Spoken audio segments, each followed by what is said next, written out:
como de fato funciona a mecânica de build no Genshin Impact. Eu vou te ensinar resumidamente como que funciona a mecânica de build no Genshin Impact. A gente sabe que quando a gente inicia o jogo, o Genshin não ensina a de fato como buildar os personagens, então você tem que ir atrás de como funciona. E aí você vai entender como é que funciona as builds, tipo, o pessoal falando que tal personagem precisa ter isso, e tal personagem precisa ter aquilo, e tal personagem é suporte, tal personagem é subir DPS, DPS, e fica uma loucura na sua cabeça.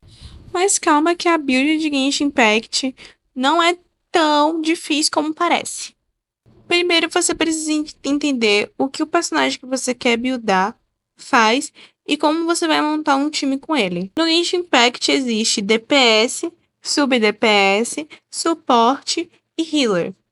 O DPS dá dano por segundo, ou seja, ele fica o tempo inteiro no campo de batalha. Ele vai ser o personagem que vai mais dar dano ali no time. O DPS é quase a mesma coisa que DPS, mas a diferença é que ele vai ser o segundo personagem que vai mais dar dano por segundo em campo de batalha, mas ele não precisa estar o tempo inteiro em campo de batalha. Eu vou dar um exemplo aqui. A Xiaoling, por exemplo, ela é uma personagem sub-DPS do elemento Pyro. E quando você utiliza a habilidade elemental dela, ela solta aquele bichinho e ele fica o tempo inteiro aplicando Pyro nos inimigos. E você não precisa estar com a Xiangling equipada na hora, ela não precisa estar lá no campo de batalha para ele ficar o tempo inteiro aplicando Pyro.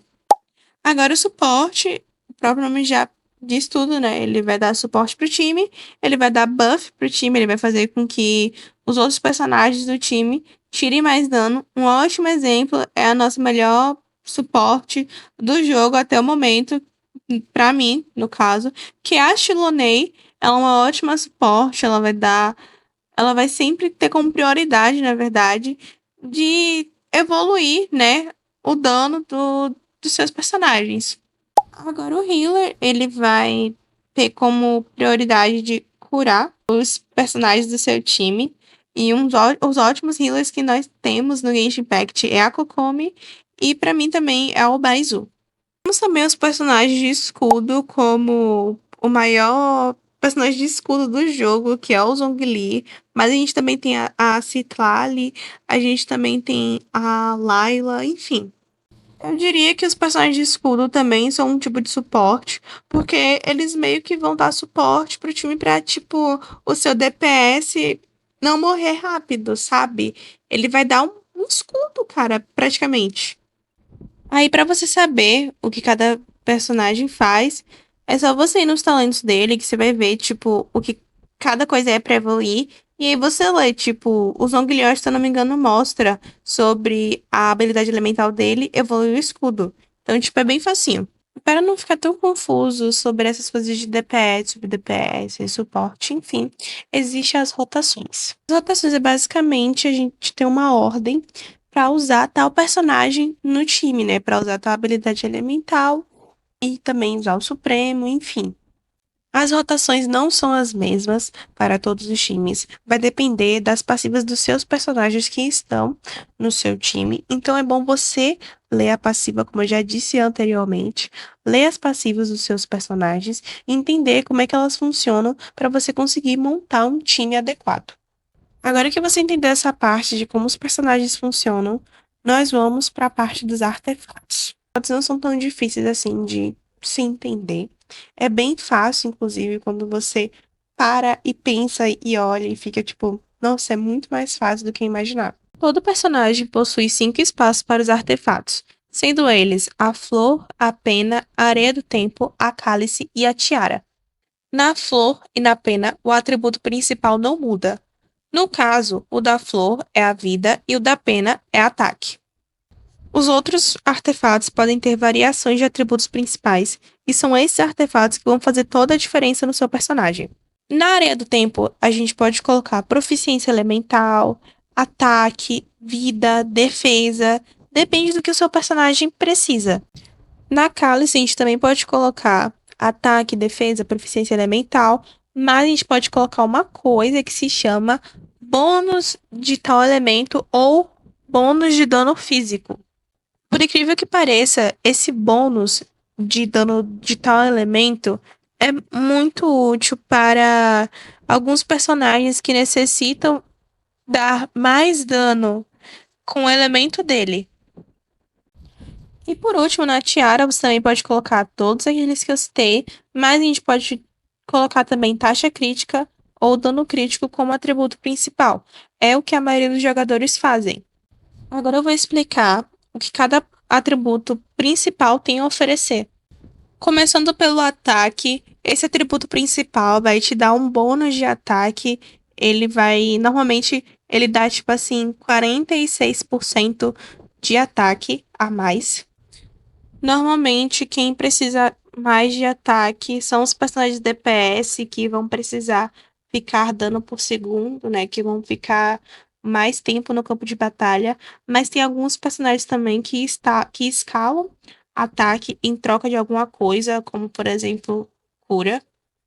Temos a defesa, né? O bônus de defesa, que esse bônus de defesa vai te dar resistência, uma resistência a mais a todos os elementos do jogo, inclusive a dano físico também.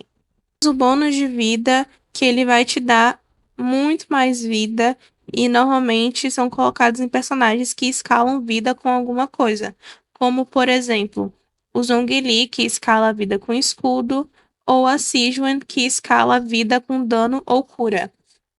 Temos a proficiência elemental, o bônus de proficiência elemental, que inclusive já vou explicar o que significa proficiência elemental. A proficiência elemental é responsável pela causa das reações elementais. Então, personagens que dependem de reações elementais para dar mais dano precisa ter uma proficiência elemental alta. Nós temos como atributo principal também o bônus de proficiência elemental, que, como eu já disse anteriormente, o que significa a proficiência elemental, né? Ela vai servir para personagens que precisam de reações elementais para conseguir dar mais dano, como, por exemplo, a nova personagem 5 estrelas, a Mizuki. Ela vai depender muito de proficiência elemental, ela vai ser 100% proficiência elemental. E o Kazuha também, que ele depende também de uma reação elemental, ele também é 100% proficiência elemental. A gente também tem o bônus de recarga de energia. E o que significa recarga de energia? A porcentagem da recarga de energia vai definir quantas vezes você vai conseguir usar o seu Supremo em um curto período de tempo. Então, quando você coloca um artefato com atributo principal de recarga de energia, você vai aumentar a porcentagem de recarga de energia do seu personagem. Ou seja, você vai conseguir utilizar mais vezes o Supremo em um curto período de tempo. E um personagem que precisa muito de recarga de energia, dois personagens na verdade, é o Bennett, porque ele é um suporte e ele depende da sua ult para dar suporte para o time, e a Yelan, que também depende da sua ult para estar ali aplicando Hydra o tempo inteiro. Agora nós temos o bônus de dano de alguns elementos, de dano físico ou de cura. Os bônus de dano de tais elementos servem para você aumentar o dano do elemento do personagem que você quer utilizar, né? Se você vai utilizar um personagem Pyro, normalmente DPS, ou um aplicador Pyro, né? Você vai precisar colocar bônus de dano Pyro para conseguir aumentar a aplicação Pyro dele. Se você vai colocar um bônus de dano físico, você vai aumentar o dano físico do seu personagem. Não tem muitos personagens de dano físico no jogo. Nós temos a Eula, que para mim é uma das únicas personagens que dá dano físico no jogo. E nós temos também o bônus de cura, que são para personagens healers normalmente. Então, provavelmente você vai ver esse atributo principal em uma Bárbara ou até mesmo em uma Kokomi. E agora, por último, nós temos a taxa crítica e o dano crítico. Esse atributo principal é muito importante para o seu personagem. O dano crítico, ele é focado na sua habilidade elemental, né? Focado na sua skill. Então, normalmente, personagens que focam na habilidade elemental têm dano crítico acima de 200%. E normalmente, a taxa crítica é mais baixa, como, por exemplo, 30%, 20%. E a taxa crítica é focada no dano do seu supremo, né? Mas não quer dizer que para você dar um dano alto no seu supremo, a sua taxa crítica tem que estar alta. O Xiao, por exemplo, ele é um personagem que muitas pessoas pensam que a taxa crítica dele tem que estar altíssima para ele dar dano. Mas, na verdade, a taxa crítica do Xiao tem que estar com tipo 30%. O que faz realmente seu personagem dar dano é você fazer a rotação correta, colocar suportes no time e conseguir critar. Tá, eu sei que critar foi uma palavra nova aqui no vídeo e eu vou explicar o que ela significa. Critar no Genshin Impact é quando você consegue fazer a rotação certa, coloca os suportes certos, a build está perfeita e o seu personagem dá um dano altíssimo. Saber se de fato você critou, mesmo dando um dano não muito alto, você só precisa ver se o seu dano, né, se o número do dano que você tirou apareceu grande, né, bem grande, ou se apareceu pequeno. Se você tirou 50 mil de dano e o seu número apareceu pequeno, você não critou. Ou seja, tem menos chances, né, de você tirar um dano maior, você fazendo a rotação que você está fazendo ou com a build que você colocou no seu personagem. Agora, se você tirou 50 mil de dano e o dano veio bem grande, quer dizer que você conseguiu critar do jeito que você tá fazendo, mas acredito também que você vai ter que mudar algumas coisas para o seu personagem tirar mais dano. E para finalizar o vídeo, a gente tem os talentos, que você evoluindo os talentos, você vai evoluir a sua habilidade elemental, o seu ataque normal ou carregado e evoluir o seu supremo. Talentos, você só pode evoluir 3 talentos, que é o ataque, o supremo e a habilidade elemental. Os outros talentos que tem são as passivas dele, né, que ativam sozinhas lá, se você fizer alguma coisa, elas vão ativar. Para evoluir esses talentos, você precisa ver o material que o seu personagem precisa e você também precisa ver o boss semanal que o seu personagem precisa, né? Porque todo personagem tem um boss que você vai ter que matar e conseguir o material para evoluir dele. E também nós temos as coroas, né? As coroas, elas são um material um pouco difícil de conseguir, porque elas normalmente vêm em eventos, não são em todos os eventos que as coroas aparecem. Então eu recomendo você utilizar as coroas em personagens que vocês querem realmente investir ou que vocês vão realmente usar por, tipo, muito tempo.